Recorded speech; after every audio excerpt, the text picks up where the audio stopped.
Bonjour à tous. Aujourd'hui, la force mentale que je vous propose d'exercer est celle de la confiance en soi, qui s'appuie sur la bienveillance qu'on a pour soi et la vision qu'on a de soi. Ces soutiens qui balayent les « je suis nul » lorsqu'on n'a pas fonctionné comme on aurait imaginé, des expressions qui ont des conséquences négatives sur notre bien-être mental. Grâce à la confiance, nous évitons d'entrer dans le cercle vicieux du renforcement de nos croyances négatives et surmontons les échecs inhérents à tout projet de vie.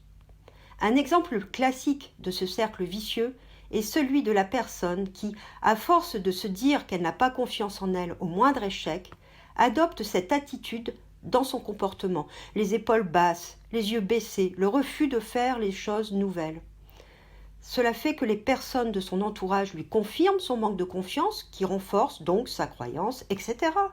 Vous voyez bien, ils le disent, j'ai l'air de quelqu'un qui n'a pas confiance en soi.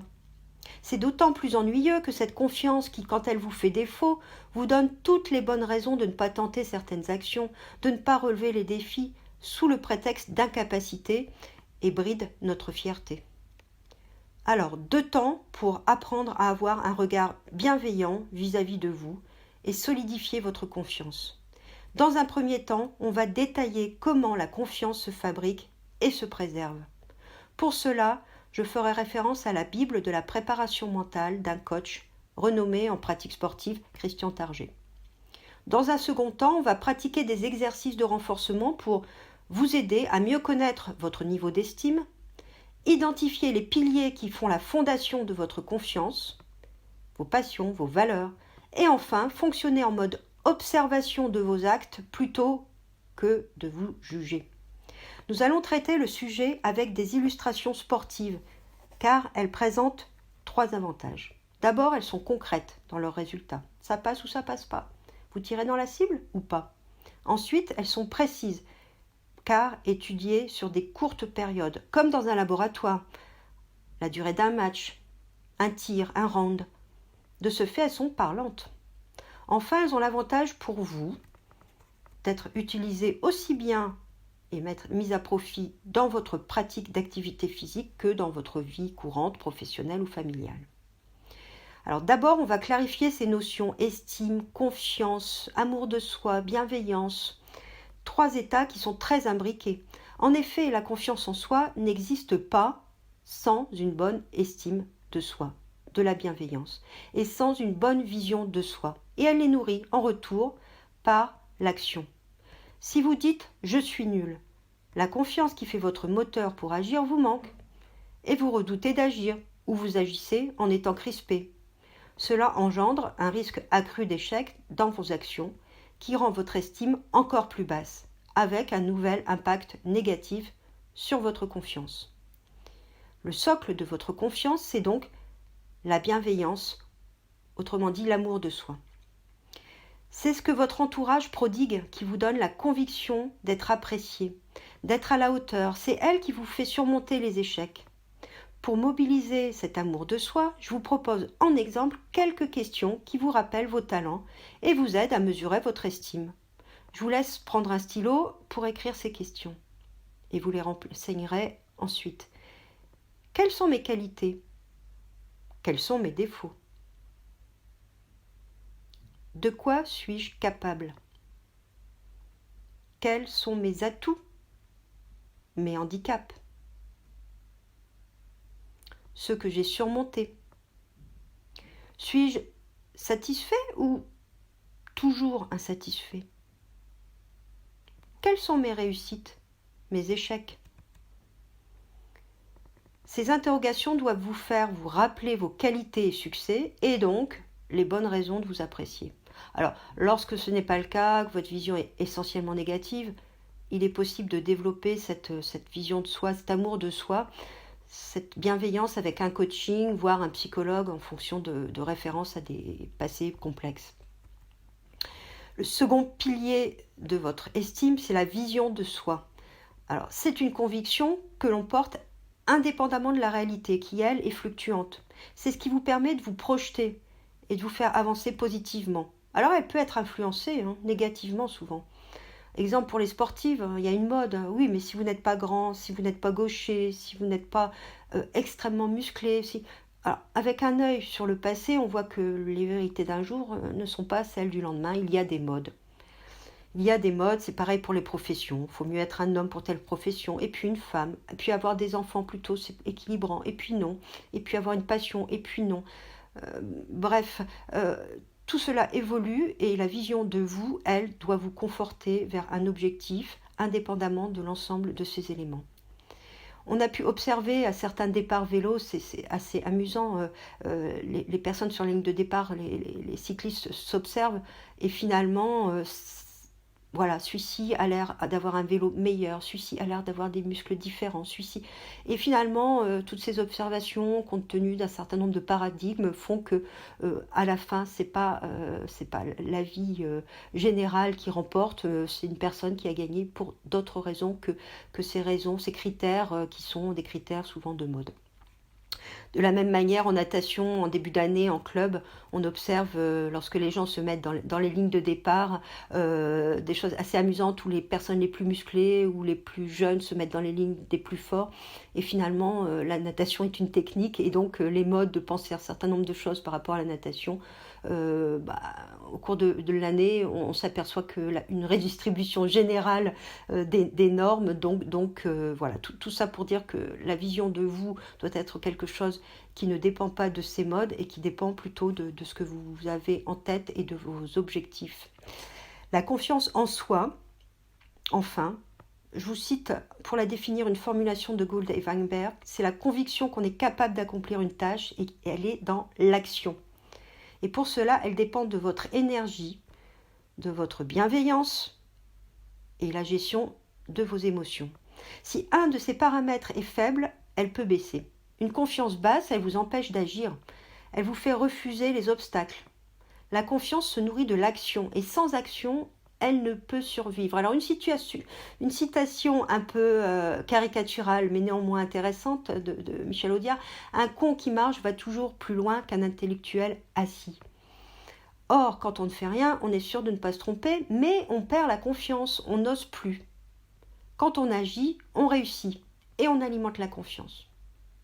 On se trompe et on apprend pour mieux réussir et gagner en confiance. Un petit exemple de femmes qui ont passé les tests Sentez-vous sport que j'ai pu observer.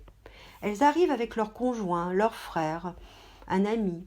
« Ah, mais moi je ne suis pas sportive, c'est lui qui est fort, il va faire le test, moi je ne sais pas faire. » Très bien, si on les incite un petit peu à faire, on s'aperçoit qu'elles sont plus souples que leur ami, qu'elles sont parfois plus véloces, qu'elles sont mieux coordonnées. Un ensemble d'éléments qui permettent de voir qu'une personne est très apte à pratiquer un sport. Sauf que le modèle qu'elles ont choisi n'est peut-être pas le bon, et sauf que l'estime faible qu'elles ont les empêche d'agir. Et elles repartent avec des critères extrêmement bien notés et le sourire. Donc c'est amusant de voir comment on peut nourrir la confiance par l'action ou on peut l'étouffer. Je vous donne 3 autres exemples d'impact du manque de confiance qui crée l'inaction, mais aussi la crispation dans l'action et l'échec, où on rentre dans un cercle vicieux. Avez-vous déjà vu un sportif en crispation réussir sa compétition ? Quel mouvement est optimal en crispation pour des athlètes qui cherchent le flow et non la débauche d'énergie ? Et dans la vie quotidienne ? Pensez au nombre de fois où vous êtes blessé, vous avez raté votre action en situation de crispation, d'énervement, peur de mal faire, ou pas assez fort, ou pas assez vite, trop précipité. Un autre exemple enfin, l'attitude qu'on a souvent suite à une blessure. On n'a plus confiance en son corps. Donc il y a un risque accru de blessure à nouveau. Le kiné vous dit « mais vas-y, c'est réparé ». Oui, mais les muscles, les circuits neuronaux se refont dans l'action, ou à défaut dans l'imagerie mentale. Alors pour conclure pour cette partie, et à retenir, la confiance n'est pas une donnée, c'est la conséquence de bases solides. Et c'est pour ça que je vous propose les 3 exercices suivants. Leur objectif, c'est de valider et de protéger vos bases. Alors le premier exercice, il est destiné à mesurer votre niveau d'estime et le renforcer si nécessaire. Je me réfère pour cela aux 7 critères d'analyse de la méthode de Christian Target. Pour chaque critère, vous allez noter un chiffre entre 1 et 10 en fonction de votre accord avec le sujet. Et puis, votre ressenti. votre sentiment, vos solutions, vos décisions, votre ressenti, votre sentiment, vos solutions, vos décisions. Premier critère, la faible capacité à demander de l'aide. Ai-je peur d'être jugée? Je me sens pas à la hauteur. Si je demande l'aide, c'est que je ne suis pas à la hauteur. Un refus de penser que ça va pas, que je vais pas y arriver sans aide. Ça revient peut-être dans votre enfance des débrouille-toi que vous avez pu entendre. Le deuxième sujet, c'est l'émotion de solitude et d'injustice. Vous sentez-vous différent des autres? Sentez-vous que c'est injuste? Pourquoi on ne m'a pas choisi, moi? Êtes-vous dans le repli pour ça? C'est toujours les autres, c'est jamais moi. Deuxième critère, l'obsession de soi. Est-ce que vous êtes obsédé par votre image? Vous avez un besoin permanent de félicitations. Ça vous fatigue même à force. Vous êtes toujours anxieux. Est-ce qu'on va m'apprécier? Donc vous avez toujours en tête une notion de jugement qui crée souvent de l'insatisfaction. Quatrième critère, la soumission aux normes. Est-ce que vous êtes dans une conformité excessive aux normes pour plaire? Vous n'avez pas trop d'avis personnels, vous n'avez pas trop de raison d'être, vous avez celle des autres. Et vous faites en fonction des autres. Cinquième critère, est-ce que vous êtes en surestime excessive ou en sous-estime de vous? Avec une obsession de la performance. Les autres sont bien meilleurs que moi, mais comment ça se fait? Moi, je suis le seul à être vraiment aussi nul. Ou à l'inverse, mais comment ils peuvent être aussi nuls? C'est ça, mais moi, je sais faire. Moi, oh là là. Bon, voilà, ce sont des choses qui peuvent arriver, mais est-ce que c'est excessif pour vous? Autre critère, est-ce que vous êtes en panne d'action? Est-ce que vous avez du mal à innover? Vous avez peur d'échouer? Donc vous ne faites pas, vous ne prenez pas d'initiative, vous ne relevez pas les défis. Et enfin, est-ce que vous êtes dans une sorte de spirale, de cercle vicieux où vous vous dites « je ne suis pas capable de faire ça, mais il faut que j'y arrive, on attend ça de moi, il faut que ». Donc une forte pression qui fait que vous êtes en conflit avec vous-même. Et donc, ça perturbe finalement vos capacités, vos compétences, qu'elles soient techniques, qu'elles soient mentales, et qui vous fait dire « j'avais raison d'avoir peur ».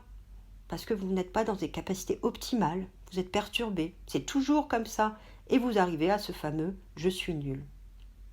Voilà les 7 critères. Alors vous pourrez à l'issue de ce podcast prendre du temps pour répondre à ces questions, seul de préférence. Mais si vous bloquez, vous pouvez demander des avis. L'important est que vous ayez une vision détaillée de votre niveau d'estime en vous et une connaissance des atouts forts et de vos fragilités. Le second exercice porte sur vos raisons d'être, sur les valeurs qui vous portent. Alors pour cela, vous allez identifier au moins 4 projets étayés, solides de vie. Donc 4 projets étayés, solides de vie. Vous pouvez en observer davantage, mais au moins 4 étayés. Alors c'est en effet la solidité de vos projets qui vous porte. Et vous permet, vous avez pu observer, d'éviter des moments hauts trop hauts, des moments bas trop bas. Lorsqu'on a un seul projet, on peut avoir des déceptions, ne pas se sentir à la hauteur. Et si aucun autre projet nous montre notre valeur, alors il est compliqué de garder confiance. Avec plusieurs projets, les autres projets vous soutiennent. Par exemple, si vous n'êtes pas au mieux dans votre activité physique en ce moment, pas au mieux dans vos temps de course à pied, pas au mieux dans votre habileté, vos autres projets professionnels, familiaux, sociaux vous soutiennent et vous permettent du recul. Alors l'exercice, il va consister à identifier des projets qui sont importants pour vous, noter leur importance et vous la rappeler dans vos moments de doute. D'abord, première étape, donnez un nom au projet. Pas n'importe quel nom, un nom percutant qui vous fait vibrer, qui vous fait sourire, qui vous rend fort et convaincu. Notez dans le temps, ensuite, le temps que vous allez y accorder dans les prochains mois et aussi son importance. Alors pour cela, je vous propose une échelle objective de 1 à 10. En quoi ce projet répond à vos valeurs?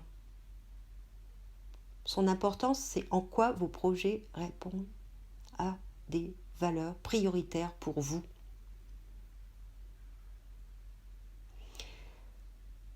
Le critère d'autonomie est important également. En quoi c'est une raison d'être pour vous? Et est-ce que vous dépendez des autres? À quel niveau vous êtes autonome? Et si vous dépendez des autres, est-ce qu'ils sont sur les mêmes sujets, sur les mêmes valeurs que vous? Sur les mêmes priorités? Et enfin, ce que je vous propose, c'est de décrire ce projet, surtout ses apports bénéfiques. Quand vous aurez réussi, quand vous aurez construit une maison, quand vous aurez obtenu le poste qui vous satisfait, quand vous aurez réalisé une compétition sportive comme vous l'entendez, quel sentiment allez-vous avoir? Quels bénéfices allez-vous en retirer? Alors pensez à réorganiser votre temps si c'est nécessaire en fonction des priorités. Ce sont des projets qui vous donneront de l'autonomie dans la tempête, qui vous aideront à surmonter les défis. Si vous leur accordez un petit peu de temps, vous en gagnerez par ailleurs en efficacité. Le troisième exercice consiste à passer du jugement, souvent négatif et dévalorisant, de nos actions, à leur observation objective. Alors, ces deux modes de fonctionnement sont le moi 1 et le moi 2. Ces deux modes de fonctionnement sont les modes de fonctionnement qui vous permettent de passer d'un jugement négatif à un fonctionnement d'observation objective. Alors, le moi 1, c'est ce qu'on appelle, les Américains utilisent vraiment cette formulation, le self 1, il agit par instinct et expérience. Le moi 2, il est en proie aux croyances, à vos croyances limitantes. C'est les croyances qui filtrent la réalité pour vous conforter, vous créer une identité, mais souvent négative. Tu n'y arriveras jamais. Vous l'avez entendu quand vous étiez jeune, peut-être. Ça peut venir de votre entourage familial, externe, de vos professeurs, des gens bien intentionnés, mais qui avaient peur pour vous, peut-être. Je vous propose de noter le nombre de décisions ou actions que vous avez faites avec instinct, le moi 1, et celles avec un raisonnement, et de les comparer. Un exemple est souvent celui d'une action que vous avez dû faire sans réfléchir dans un cas de danger, par exemple. La maman qui court et se jette sur son enfant, qui est au milieu de la rue, quand une voiture arrive, n'a jamais été aussi rapide et habile. Elle n'a pourtant pas réfléchi. Pour fonctionner en limitant ses croyances, je vous propose d'abord de les étudier, les lister et les challenger. Parce que sinon, elles deviennent un principe rassurant pour vous, pour ne rien entreprendre. Tu ne feras jamais rien de bien. Donc, questionnez-les pour une prise de recul. Ce qui va être important sur ces exercices, c'est cette prise de recul que vous allez obtenir. Précisez combien de fois vous avez raté quand vous dites « je suis nul, je rate toujours, je suis bon à rien ». Combien de fois? Est-ce que c'est vraiment toujours? Est-ce qu'un enfant qui marche ne rate pas? Combien de fois il tombe? Plus de 1000 fois. Est-ce qu'il se dit « j'arrête, je suis nul, j'y arriverai jamais. Je ne marcherai pas, tant pis ». Ben non. Donc voilà, ce qui est intéressant, c'est de prendre ce recul et de trouver aussi des contre-exemples. Un certain nombre de contre-exemples où vous avez justement réussi. Autre moyen de prendre du recul, notez le ridicule et accentuez, prononcez. Écoutez votre voix dire vos pensées. Je suis nul. C'est un peu ridicule. Faites chanter la voix. Mettez-la aiguë si vous voulez, ou sur une chanson que vous avez en tête. La croyance est-elle crédible? Vous la notez combien sur une échelle de 1 à 5, cette croyance? Aussi, je vous propose de trouver le bon modèle. Vous êtes nul par rapport à qui? J'ai raté par rapport à qui? Par rapport à quel objectif? Est-ce qu'il ne faudrait pas revoir cet objectif? Et combien d'échecs je m'accorde compte tenu du challenge? Alors on verra cela dans le podcast 3 sur les prises de bonnes résolutions. Toujours pour cette prise de recul, vous penseriez quoi dans la rue si vous voyez un passant se dire « je suis nul » et qu'il vous explique la raison pour laquelle il est nul? Vous lui diriez quoi? Mettez-vous en recul. Et enfin, reformulez vos pensées négatives, vos jugements négatifs et réécrivez-les positivement. On sait qu'on ne veut plus une chose, mais on veut quoi? Je ne veux plus tirer à côté de la cible. Je veux quoi? Je veux tirer dans le centre de la cible. Donc, réécrivez précisément ce que vous souhaitez et étayez-les avec les capacités que vous avez pu identifier dans les 2 autres exercices précédents. Je vous remercie de votre écoute. Je vous souhaite beaucoup de plaisir dans la pratique de ces exercices avec une recommandation. La confiance se construit au quotidien. Les échecs peuvent la déstabiliser, sans une veille bienveillante de votre part pour la préserver. Alors pour cela, la répétition régulière des exercices au quotidien est essentielle avant de les mettre à profit à des moments plus stratégiques pour vous. On est dans une situation de je m'entraîne et je vais en compétition, comme pour les sportifs. Et ainsi, elle vous permettra de conserver cette bienveillance qui musclera votre confiance. Merci, bonne journée.